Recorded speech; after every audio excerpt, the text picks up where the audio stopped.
ఈరోజు ముక్కోటి ఏకాదశి కాబట్టి పలంనేరు దగ్గరలో ఉండే కీలపట్ల దేవస్థానానికి అయితే వచ్చాము. ఈడ జనాలు చాలా మంది ఉన్నారు. ముందరకు పోతా ఉంటే ఆడ టెంకాయలు, బొమ్మలు అన్నీ అమ్ముతా ఉన్నారు. ఈడ మురుకులు అమ్ముతా ఉన్నారు, డబ్బులు లేదు తీసుకునేకి. ఐస్ క్రీమ్ అమ్ముతా ఉన్నారు, తీసుకుందామంటే డబ్బులు లేదు.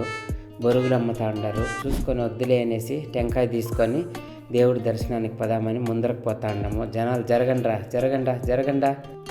గుడి కనపడింది, జనాలు ఎక్కువ మంది ఉన్నారు.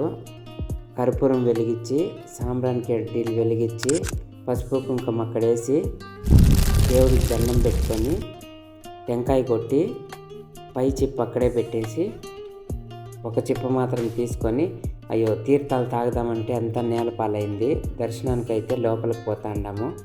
దర్శనం చేసుకొని బయట వచ్చి ప్రసాదం తీసుకొని అక్కడే తినేసి దేవుడి ఆశీస్సులతో బయటకు వచ్చినాము.